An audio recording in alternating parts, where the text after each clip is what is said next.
Puji Tuhan, kita sampai di bab yang keempat, Bapak Ibu Saudara, dari buku Stronger, yaitu gereja adalah tempat perlindungan. Ya, Bapak Ibu, gereja ini adalah tempat perlindungan. Ya, Bapak Ibu Saudara, kalau kita datang ke gereja harusnya kita merasa aman. Kalau tidak merasa aman berarti ada sesuatu yang salah. Ya, sekali lagi, kita datang gereja kita harus merasa aman. Kalau tidak merasa aman berarti ada sesuatu yang salah. Ya. Karena gereja adalah tempat perlindungan. Roma 13 ayat 1 dikatakan di sana, tiap-tiap orang harus takluk kepada pemerintah yang di atasnya. Sebab tidak ada pemerintah yang tidak berasal dari Allah, dan pemerintah-pemerintah yang ada ditetapkan oleh Allah. Bapak Saudara, Allah adalah sumber otoritas. Ya. Kata otoritas dalam bahasa Yunani itu menggunakan kata exousia. Ya, exousia boleh tulis ya Pak Ibu Saudara. Exousia ya. Ya, ex itu keluar gitu ya, kuasa yang keluar gitu ya. Yang artinya adalah kehormatan, kekuatan, pengaruh, kekuasaan dan hak ya. Jadi kalau kita ini punya kekuatan, pengaruh, itu Tuhan yang kasih. Nah ini seringkali kalau kita jadi hamba Tuhan, pelayan Tuhan, kita minta otoritas ilahi. Ya, Bapak Ibu, otoritas ilahi itu lebih daripada sekedar kata, lebih daripada sekedar branding. Ya, sekarang ini banyak orang branding. Ya. Tapi otoritas ilahi tidak bisa ditipu. Kalau kita melayani, ayo kita minta otoritas yang dari sorga turun atas hidup kita. Sehingga apa yang kita kerjakan ini bukan biasa, tapi kuasa Tuhan bekerja dahsyat. Yang mau kita beri tepuk tangan terbaik buat Tuhan Yesus. Otoritas berasal dari Allah sendiri. Ya, Ia memberikan otoritas kepada manusia sejak penciptaan untuk menjaga, melindungi, serta memelihara seluruh ciptaan. Ya, berkuasalah atas seluruh bumi. Ya. Manusia sendiri diletakkan di bawah otoritas Allah yang akan melindungi manusia tersebut serta memastikan dirinya tidak melakukan sesuatu yang tidak sesuai dengan kehendak Allah. Walaupun ya pada akhirnya manusia melakukan hal yang sangat buruk, yaitu melanggar perintah Allah di Taman Eden, tetapi dengan otoritasnya Allah sanggup tetap melindungi manusia sekalipun harus diusir keluar dari Taman Eden. Jadi hari ini kita ini di bawah otoritas Allah. Allah itu masih pegang kendali hidup kita. Ia sanggup melindungi kita, Ia sanggup menuntun kita dan memelihara kita. Adakah hari ini kita lagi khawatir ya? Lihat tanda-tanda ekonomi ini, kalau ekonom pasti sudah kepalanya mulai mikir, Pak Saudara. Saya ketemu banker ya, ada semangat baru satu ya, banker. Wah kalau ngomong posisi sekarang, ya saya tanya gimana? Aduh, kalau saya sebagai banker saya agak ngeri ya. Pak Saudara, kalau bagi ekonom itu ngeri. Tapi kita percaya Tuhan masih pegang kendali hidup kita. Tuhan pelihara hidup kita. Kalau burung di udara Tuhan pelihara, ya. Bapak Ibu, kemarin Matthew itu tiba-tiba datang, dia bawa burung kecil. Nggak tahu gimana cara nangkepnya, berhasil tangkap ya. Dimasukkan ke kurungan burung. Jadi anak saya punya burung palsu. Saya sudah ngomong sama anak saya ya. Gak usah burung yang asli, ngerawati angel. Sing palsu aja sing dikeploki murup. Dimasukkan ke situ. Dalam hati saya ya, burung yang hari ini ada besok mungkin mati. Tapi Tuhan melihat. Apalagi kita yang diciptakan dengan sebuah rencana, gambar dan rupa Allah. Ya, kita pasti dipelihara oleh Tuhan. Ya, karena itu jangan khawatir. Senggolkan kita katakan jangan khawatir. Ya, suami istri biasanya tahu ya lagi khawatir apa, jangan khawatir. Jangan khawatir. Tuhan tetap otoritas di atas kita. Manusia ini dituntut oleh Tuhan. Namun kejatuhan manusia tidak menyebabkan Allah menyerah. Menyerahkan semua otoritas kepada iblis. Allah tetap memegang otoritas tertinggi dan Ia memiliki rencana atas hidup manusia untuk memulihkan otoritas dengan mengirim Tuhan Yesus, anaknya yang tunggal, untuk turun ke dunia. Memberikan otoritas penuh kepadanya sehingga dengan otoritas itu Tuhan Yesus bisa menyelamatkan manusia serta melindungi mereka yang percaya kepadanya. dari setiap serangan si iblis ya. Jadi kita bukan hamba dosa lagi, kita hamba Allah. Kita anak Kristus, kita milik Kristus. Ya. Jadi bukan milik dunia lagi. Jadi yang berotoritas atas hidup kita itu Tuhan. Jadi ketika manusia percaya kepada Tuhan Yesus, posisinya manusia itu langsung geser kembali ke bawah payung otoritas Kristus yang memberikan keamanan, kekuatan, serta perlindungan khusus dalam menghadapi setiap serangan iblis ya. Jadi iblis itu Bapak Ibu selalu cari kesempatan. Kenapa kok ya, ada satu kali saya baca sebuah artikel, kenapa kok TNI, tentara itu harus latihan terus? Kenapa kok tentara nggak nanem aja supaya swasembada pangan? Kenapa kok harus latihan terus? Karena kalau tentara dibuat jadi petani, dikira nggak pernah latihan, negara-negara pasti menyerang. Makanya harus siap terus. Ya, kita harus tahu, kita harus siap terus. Iblis itu selalu nyerang. Ada panah-panah api si jahat, ya. Efesus 6. Panah api si jahat. Ya. Yang terus nyerang kita, macam-macam serangannya ya, pikiran, macam-macam negatif, moro-moro tiba-tiba minder, ya. Godaan, ya. Bapak Ibu Saudara, sekali lagi saya ngomong ya, kita harus doa bukan cuma minta berkat, tapi kita minta sama Tuhan, kasih saya kekuatan untuk menerima berkat. Banyak orang bisa naik sampai ujung tinggi, tapi gak bisa bertahan. Jatuh sebentar aja. Malah semakin diberkati, kok semakin jatuh loh ya kan. Karena itu ya Bapak Ibu ya, kita kalau doa, jangan cuma minta berkat, Tuhan berkati aku ini, berkati aku itu, berkati ini dan itu. Ya. Tapi kita juga minta kepada Tuhan kuasa, kekuatan untuk mengelola berkat Tuhan dengan baik. Ya, serangan iblis itu bisa macam-macam. Godaan waktu kita sukses, ya. Godaan waktu kita semakin usia. Semakin kita naik bukan berarti godaannya semakin turun. Semakin kita naik, godaannya semakin juga naik level, Bapak Ibu. Karena itu kita harus siap sedia. Ya. Manusia yang percaya kepada Tuhan Yesus langsung diberi otoritas untuk melawan iblis serta menjalani hidup yang berkemenangan. Seperti ketika mereka masih hidup di Taman Eden bersama-sama dengan Allah. Jadi posisi kita dikembalikan. Bukan dengan otoritas mereka sendiri, tetapi dengan otoritas yang Kristus miliki. Ya, jadi Bapak Ibu kita ini kalau sudah percaya Tuhan Yesus, kita punya kuasa. Ku diberi kuasa dari Raja Mulia, menaklukkan musuh di bawah kakiku. Ku pakai kuasa dari Raja Mulia, bila Allah ada bersamaku, siapa jadi lawanku? Sungguh besar Kau Tuhanku, Engkau perisai hidupku. Ku berdiri dengan iman, iman dalam Yesus Tuhan. Kau yang memberi kemenangan, ku bersorak merayakan. Terpujilah Engkau Raja. Kita beri tepuk tangan yang terbaik buat Tuhan Yesus. Jadi yang memberi kemenangan siapa Bapak Ibu? Tuhan Yesus. Kenapa kita disebut lebih daripada pemenang? Karena kita ini menang sebelum perang. Yang perang Tuhan Yesus. Karena itu, kenapa? Kok anak-anak Skewa itu gak bisa ngusir setan? Di Kisah Rasul. Kenapa? Karena mereka belum percaya. Mereka pakai nama Yesus, tapi mereka belum kenal siapa Yesus. Mereka niru-niru Paulus saja. Oh, Paulus usir setan pakai nama Yesus, aku tak tiru aja. Tidak bisa.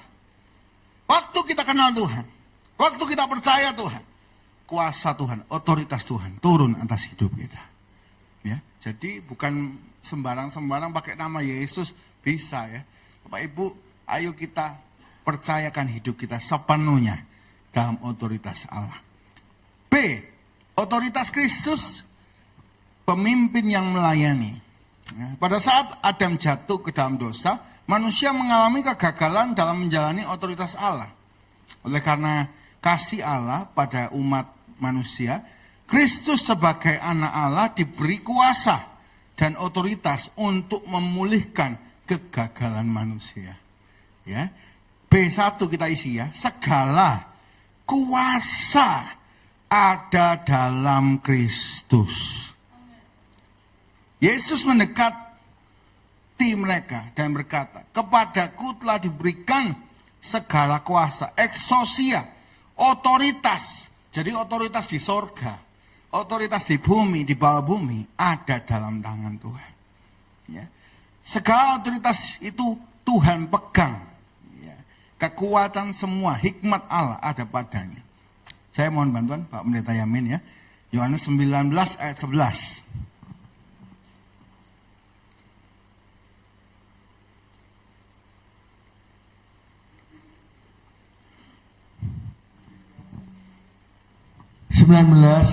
Ayat 11 demikian firman Tuhan.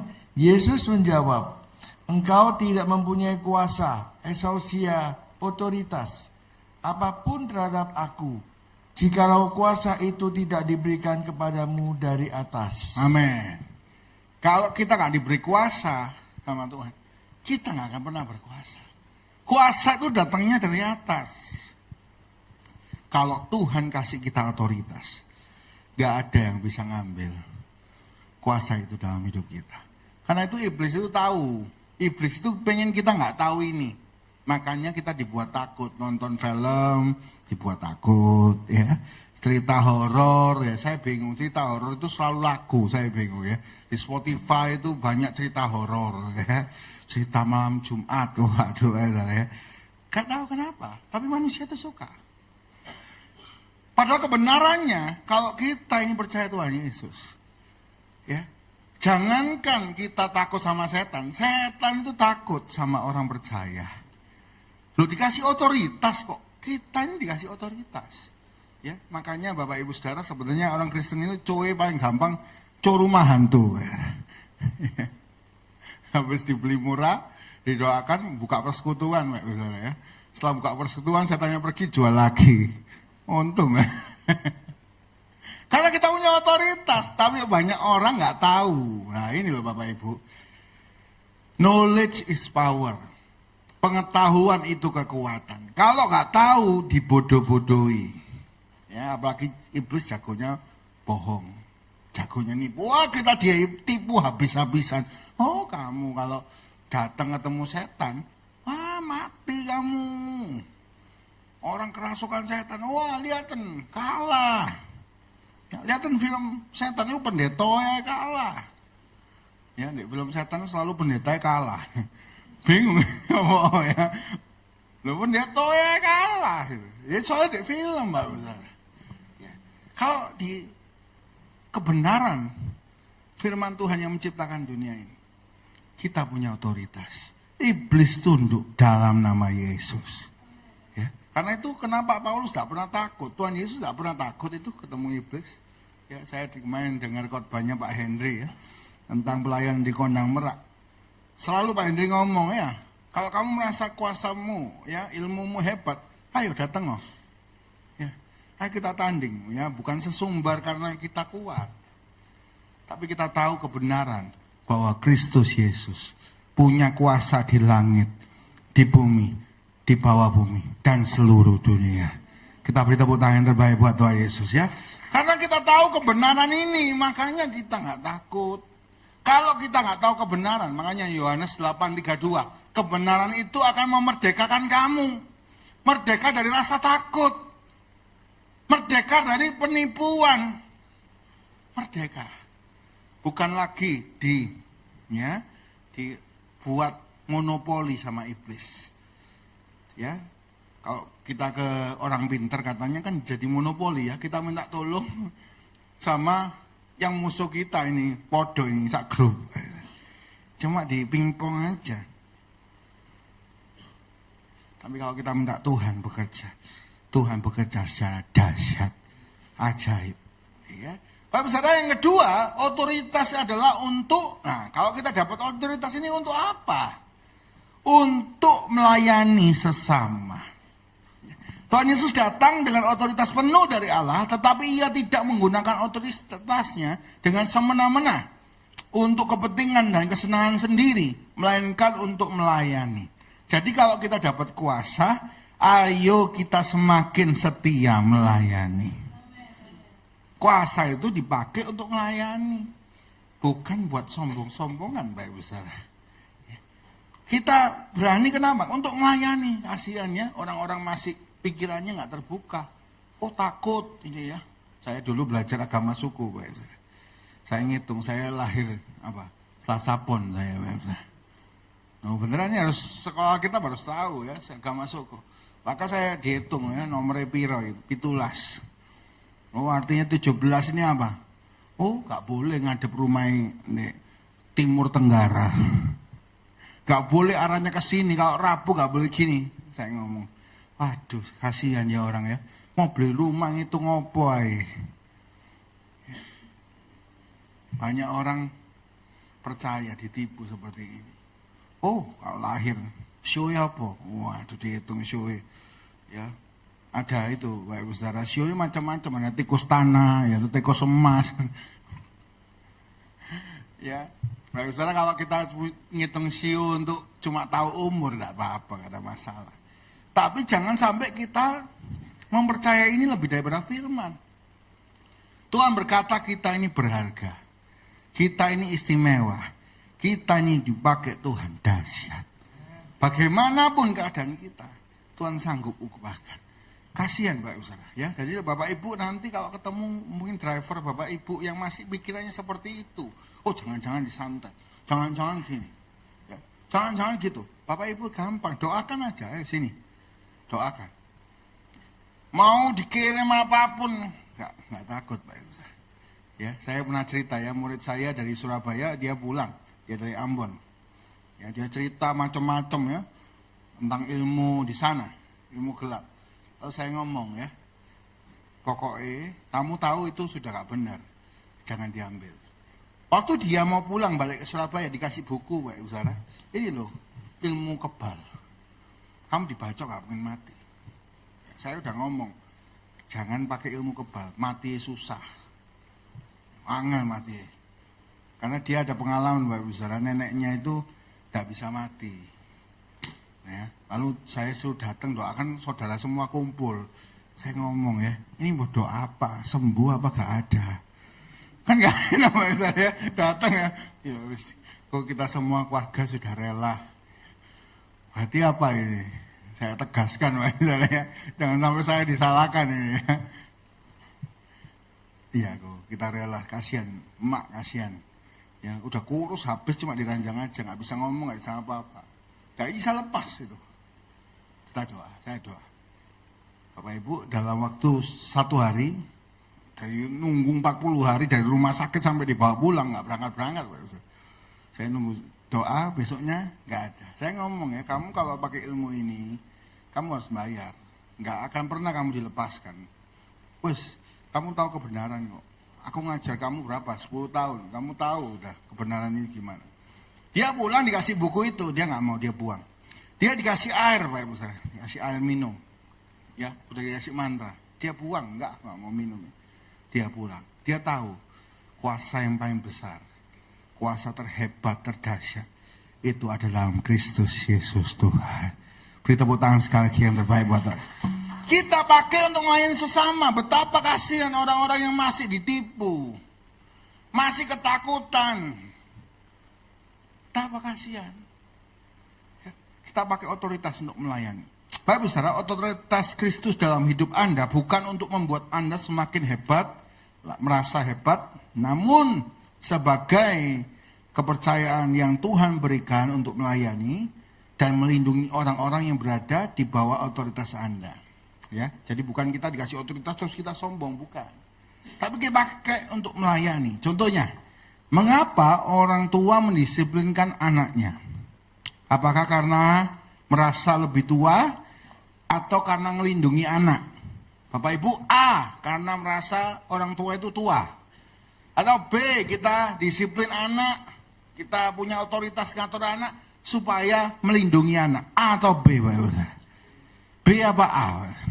Biasa dibalik ya, kebalik Bapak Saudara ya. B, karena kita pengen melindungi. maka kita disiplin. Ya. Kita pengen melindungi. Baik, saudara. Mengapa pemerintah menghukum penjahat? Apakah karena merasa, aku berkuasa ya, tak hukum aja semua orang? Atau untuk melindungi rakyat? Untuk melindungi. Mengapa pemimpin membuat suatu keputusan akhir? Ya, kenapa kok pemimpin ini mengambil keputusan kayak gini? Ya? Apa karena merasa hebat atau untuk melindungi pengikutnya? Nah, ini pertanyaan kita dalam setiap keputusan. Ya. Kalau ada keputusan-keputusan yang kami ambil sebagai pemimpin, ini apa? Untuk apa? Ya. Dan biarlah kita semua tahu hatinya pemimpin kita. Baik, saudara, saya mohon bantuan ya, Pak Yamin. 1 Petrus 5 ayat 2 sampai 3. 1 Petrus 5 ayat 2 sampai 3.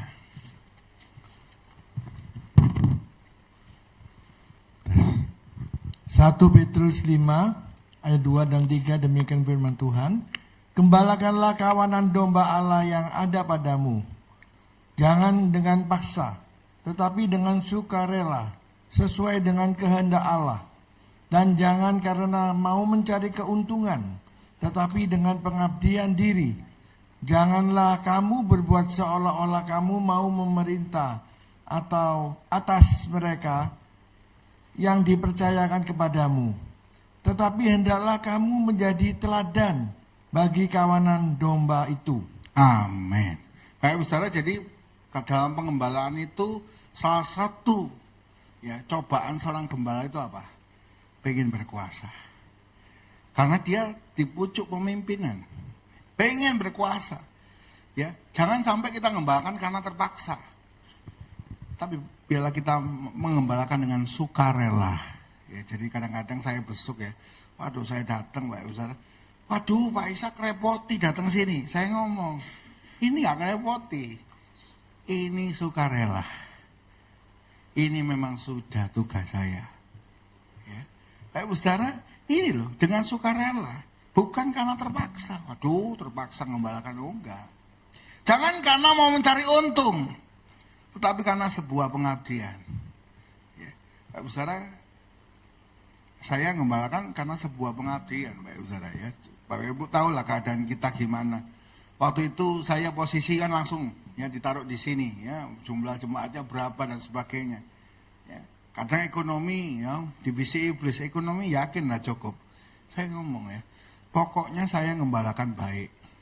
Ya, saya mati, Tuhan ngomong sama saya, hai hamba yang baik dan setia. Bagi saya itu cukup. Banyak orang berusaha untuk jadi pestagram. Ya, dulu saya waktu masih muda ya, dalam tahun-tahun yang lalu saya pengen jadi pestagram, pengen terkenal. Tapi saya capek. Sampai satu titik saya puasa. Puasa apa? Puasa sosmed. Saya tutup semua. Saya tanya sama Tuhan, Tuhan, saya ini mau pelayanan seperti apa? Selalu saya doa ya. Ini jauh sebelum apa yang harus dipercayakan Tuhan kepada saya hari ini. Saya tutup semua, terus saya mikir, iya ya. Mungkin kalau aku punya 100 jemaat aja.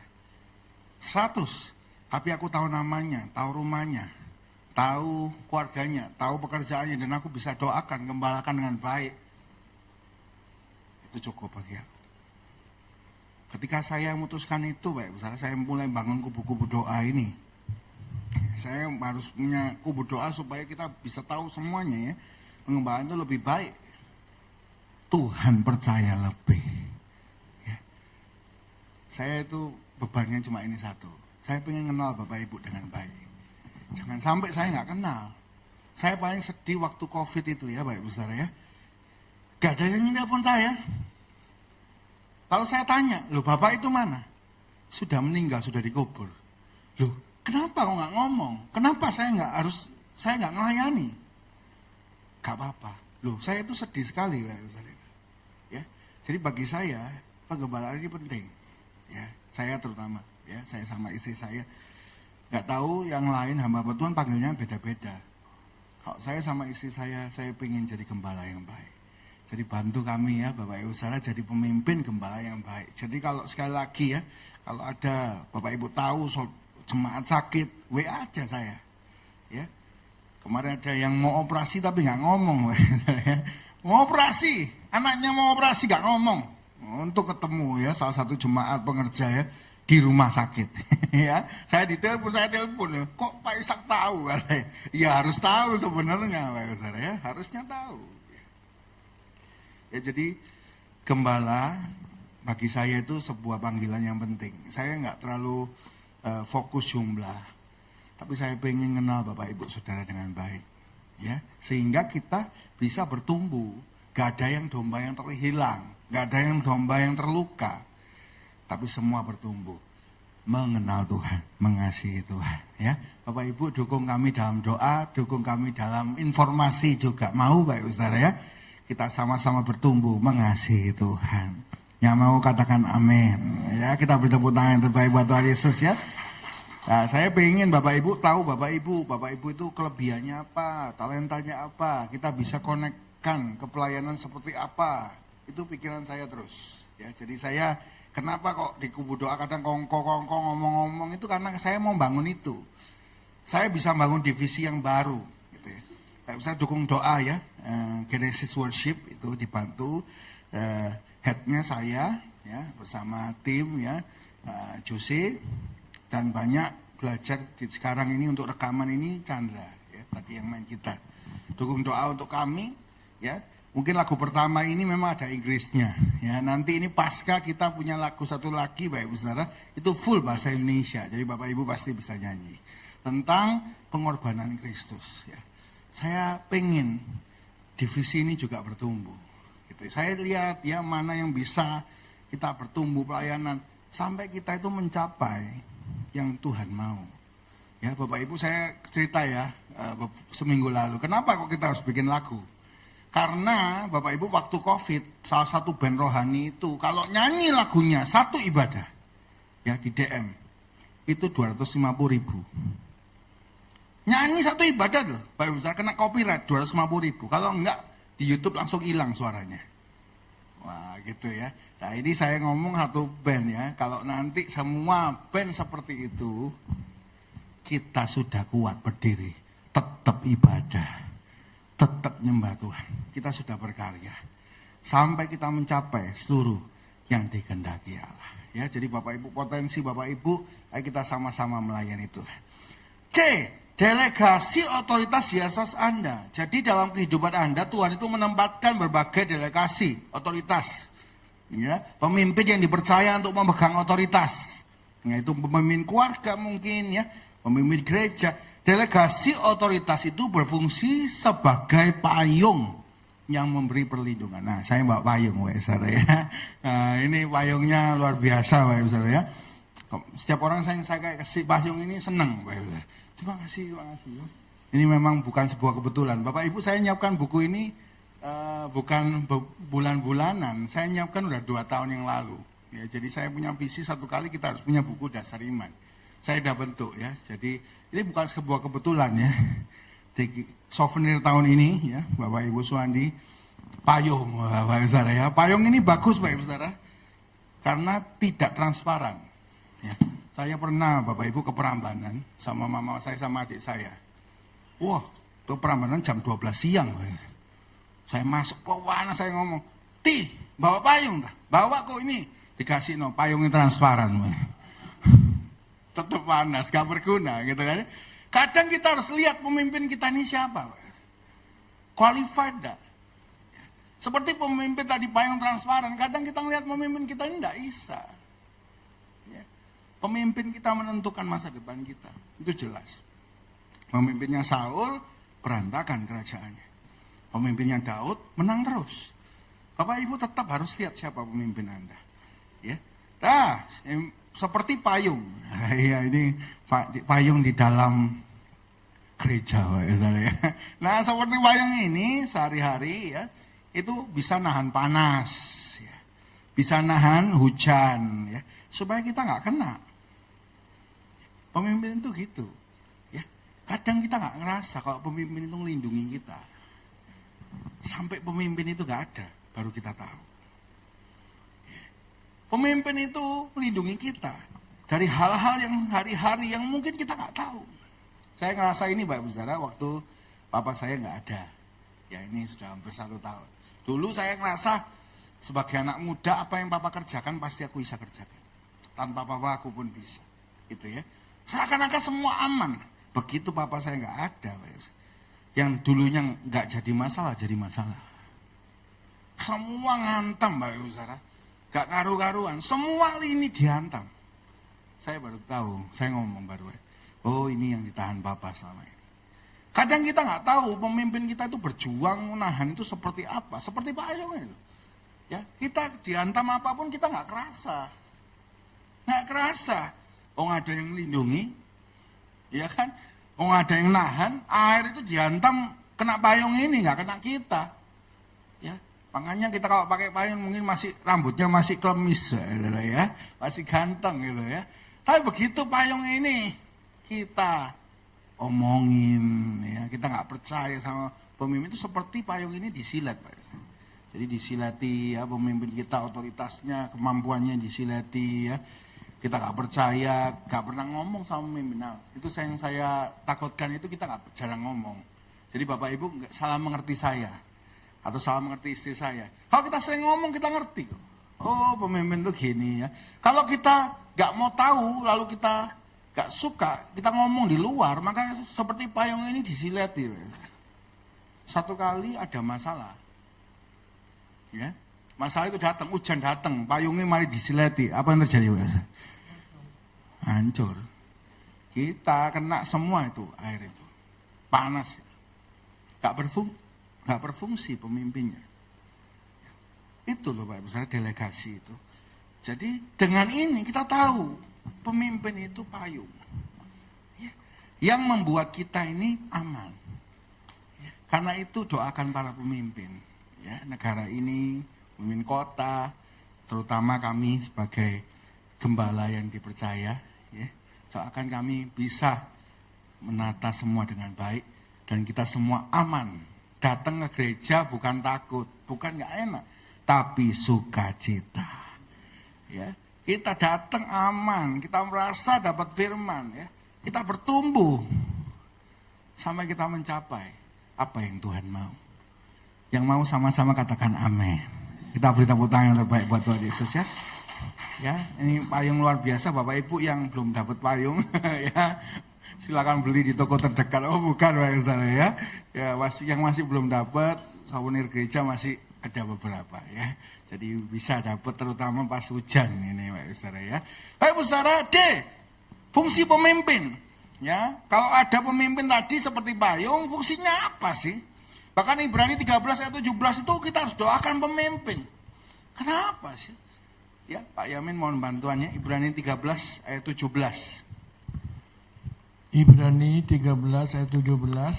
Taatilah pemimpin-pemimpinmu dan tunduklah kepada mereka. Sebab mereka berjaga-jaga atas jiwamu, sebagai orang-orang yang harus bertanggung jawab atasnya. Dengan jalan itu mereka akan melakukannya dengan gembira, bukan dengan keluh kesah. Sebab hal itu tidak akan membawa keuntungan bagimu. Amin. Pak Saudara, kenapa kok pemimpin itu penting? Karena pemimpin itu selalu berpikir untuk jiwa kita. Ya. Pemimpin keluarga itu selalu memikirkan keluarganya. Pasti. Semua peraturan keluarga untuk kebaikan keluarganya. Ya. Pemimpin gereja juga sama. Pemimpin rohani kita pasti ngambil keputusan itu mikir 1000 kali. Ya. Untuk kebaikan. Berjaga-jaga atas jiwamu. Karena itu kalau sampai kita harus tunduk sama pemimpin, lakukanlah dengan gembira. Ya. Bukan dengan ngomel. Ya, tadi kalau kita ngomel, kita ngomong negatif di luar, itu seperti kita ngerobek otoritas pemimpin kita. Seperti payung tadi dirobeki semua. Gitu ya. Dan itu gak akan bawa sama sekali keuntungan bagi kita. Kerugian banyak. Kalau pemimpin kita keluh kesah, kita omongannya yang jelek. Gitu ya. Tapi ketika kita taat, kita belajar mengerti kenapa kok seperti ini. Baru kita bisa gembira melakukannya. Ya, dan mendapat manfaatnya. Tujuan Allah memberikan pemimpin ya di atas Anda adalah untuk memimpin, melindungi serta memelihara seluruh ciptaan. Ya. Payung pemimpin. Satu. Satu A. Kenapa kok harus ada payung pemimpin? Ya. Satu A. Memberikan keteraturan.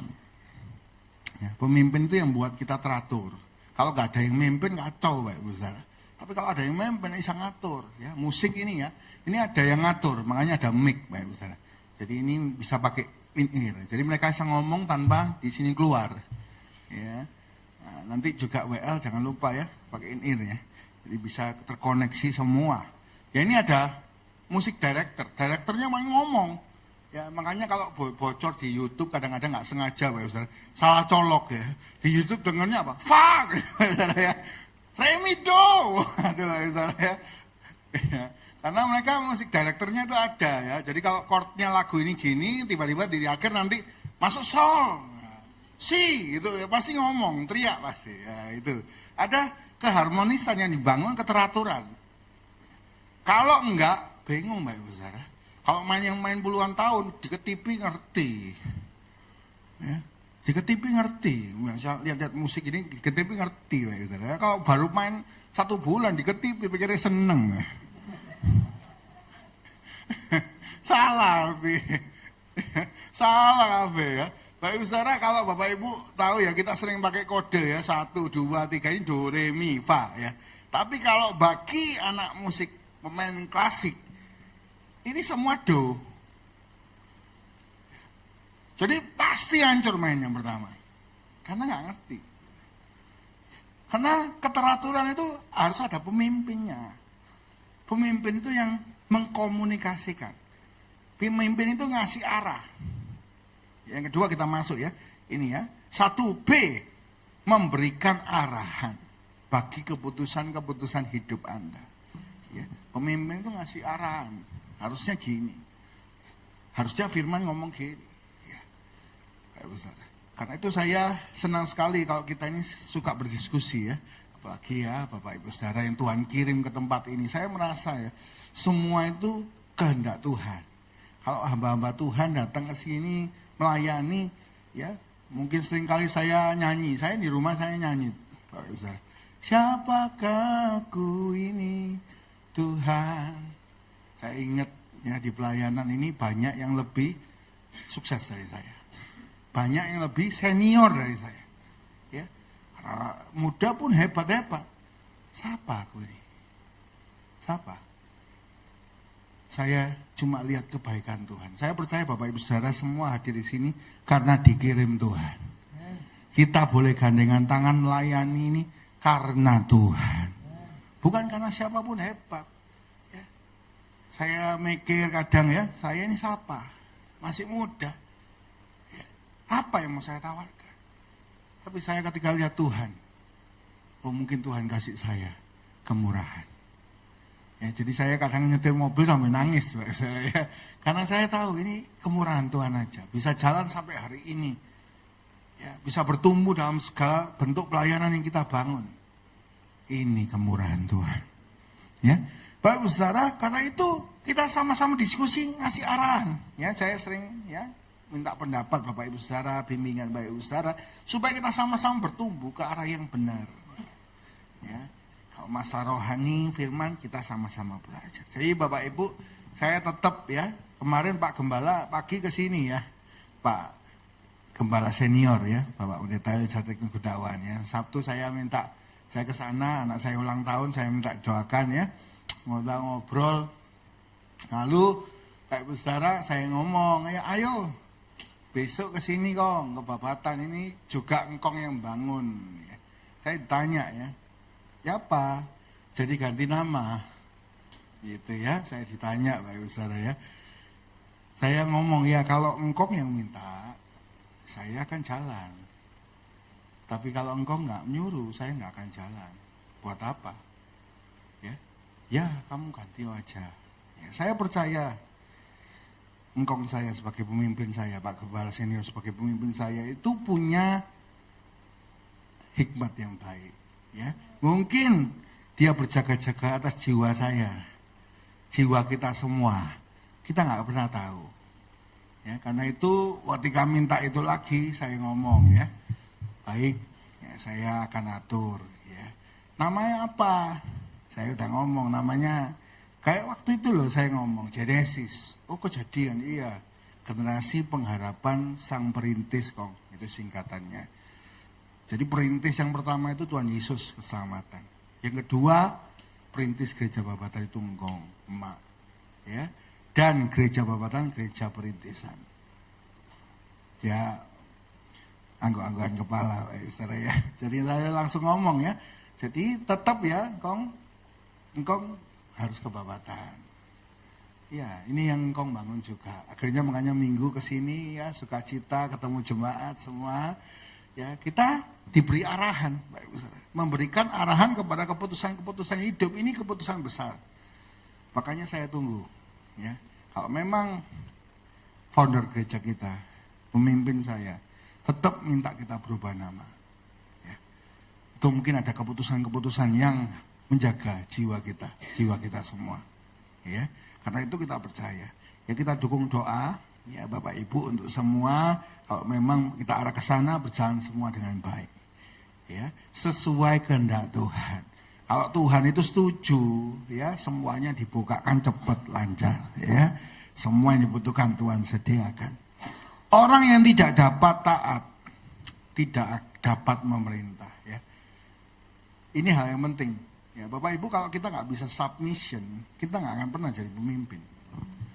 Taat aja nggak bisa, gitu ya. Nggak akan bisa. Kita akan ketemu apa yang kita tabur, ya. Kita tabur ketaatan, kita akan menuai ketaatan. Orang bisa taat sama kita. Tapi kalau kita menabur, ya pemberontakan, jangan harap orang bisa ya taat kepada kita. Menuai pemberontakan. Payung perlindungan. Intisari dari penundukan diri bukanlah berada di bawah dominasi pemimpin Anda. Melainkan berada di bawah payung perlindungan mereka ketika Anda keluar dari payung itu, perlindungan Allah, maka Anda akan menjalani kehidupan yang bahaya. Ya, karena Anda tidak memiliki sebuah payung yang melindungi Anda setiap saat. Ya, jadi makanya ya, Bapak Ibu Saudara, ini kita harus respect pemimpin. Ya. Nah, pemimpin yang baik membuat gereja jadi tempat perlindungan. Datang bukan nggak nyaman, tapi damai sejahtera sukacita. Ya, ayo kita bertumbuh bersama-sama. Yang ketiga, Bapak Ibu Saudara, payung pemeliharaan. Otoritas diberikan Allah membicarakan ya, berbicara mengenai pemeliharaan Allah. 1, pemimpin itu ngapain? 3A, memperlengkapi Anda.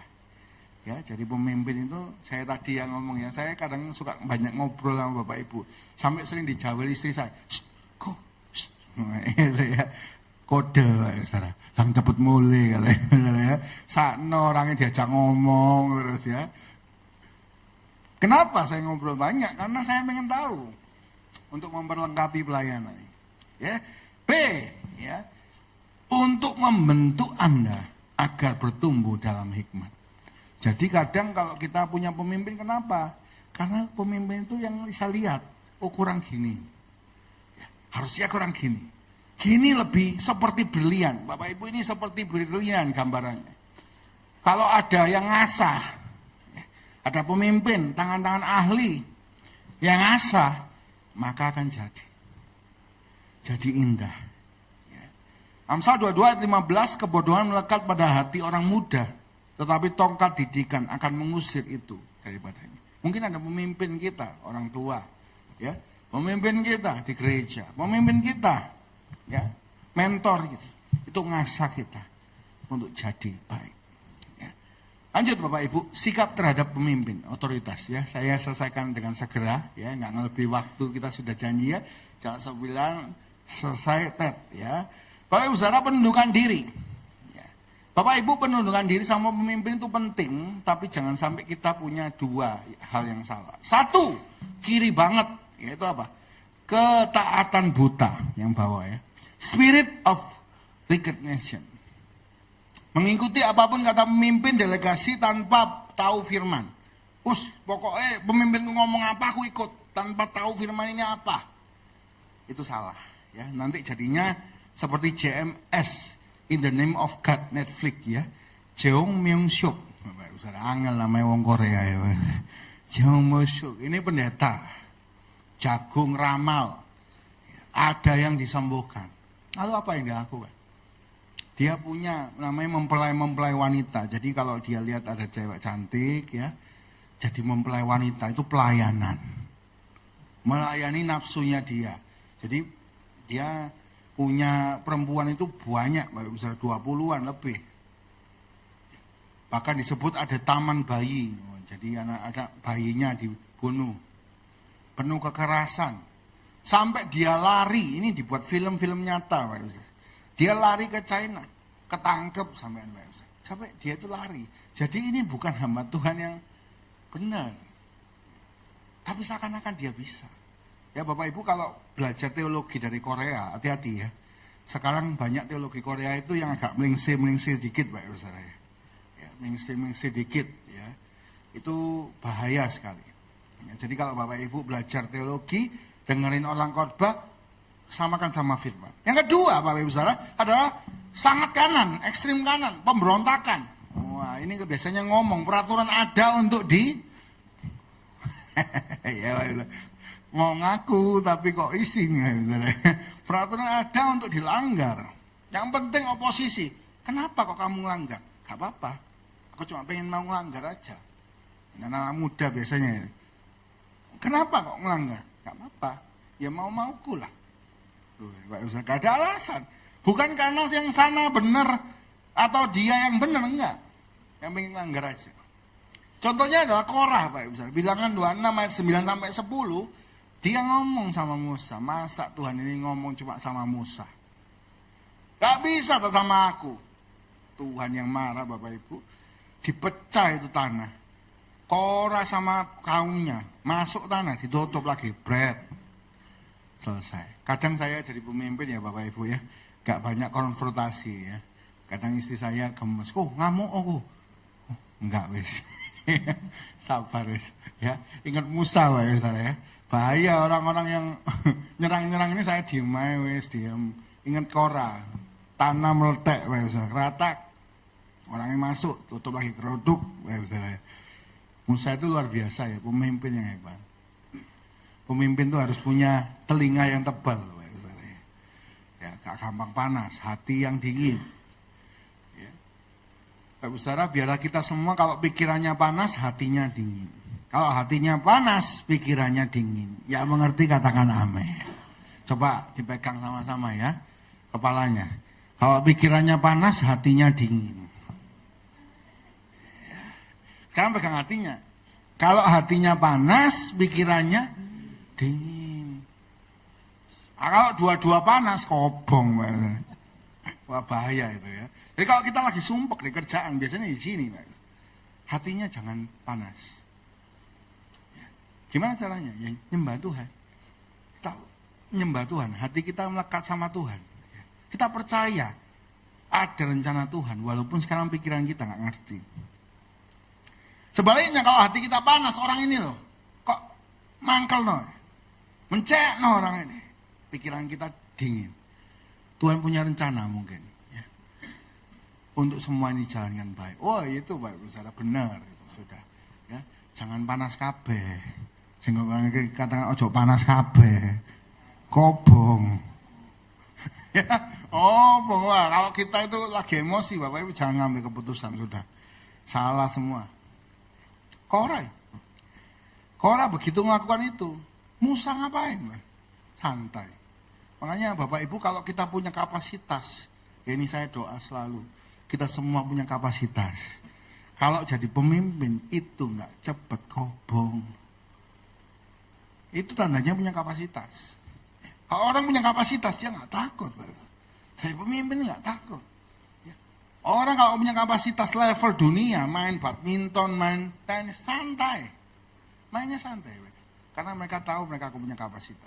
Kalau kita punya kapasitas pemimpin, ya, kita ditolong Tuhan, ditopang Tuhan. Ya, jadi kita nggak terlalu banyak panas. Ya, doa Pak Saudara ya. Kita sebagai pemimpin toko, pemimpin perusahaan, pemimpin pekerjaan, kita nggak gampang panas. Nanti salah semua. Lanjut Pak Ibu Saudara. Ya, mengajukan pendapat. 2. Bagaimana mengajukan pendapat? Oh, kalau kita ini jadi orang yang tunduk, bagaimana mengajukan pendapat? 1, ya, 2A, menyampaikan dengan kasih. Ya, bukan dengan benci. Kita nyampaikan pendapat bukan karena benci, tapi karena kita mengasihi. Tanya aja Bapak Ibu saudara ya, kalau Bapak Ibu gak cocok, kenapa kok gini gitu, tanya langsung. Tanya, karena di berita itu suka ada Bapak Ibu saudara, distorsi. Kalau namanya ilmu komunikasi, distorsi ya. Yang saya pernah cerita itu loh Bapak Ibu, ada orang beli ya, gorengan. Lalu dia ngomong sama temennya, gorengan ayu, kuning, enak sekali. Terus dia sampai ke sebelahnya, temennya ngomong lagi, ayu, enak sekali gorengannya. Sampai pojok ya, ayu, mantep dan enak. Loh, gak nyambung. Distorsi. Kadang kita dapat distorsi. Oh, Pak Ishak itu gini. Oh, Bu Vivi itu gini. Oh, terus. Semakin di tempat tinggi, semakin orang banyak lihat, semakin kencang anginnya. Karena itu saya mohon Bapak Ibu, kalau ada yang mau ditanya, langsung tanya. BTL ya, berani langsung tanya. Oh, BLT. BLT berani langsung tanya. 1, karena kita mengasihi. Bapak Ibu mengasihi saya, langsung ngomong aja. Saya mengasihi Bapak Ibu, saya tanya langsung, gitulah. Betul lah gitu Pak. Karena kita harus benar. Yang kedua, ya B, gimana mengajukan pendapat? Yang B, dengan rendah hati. Ya, bukan untuk ngurui, bukan untuk hal-hal yang lain, bukan untuk menjatuhkan, tapi karena kita rendah hati sama-sama ingin membangun. C, mengajukan pendapat. Gimana? Bergantunglah pada Tuhan yang mengatur semua. Sebelum mengajukan pendapat, doa dulu. Kira-kira aku perlu ngomong ini enggak?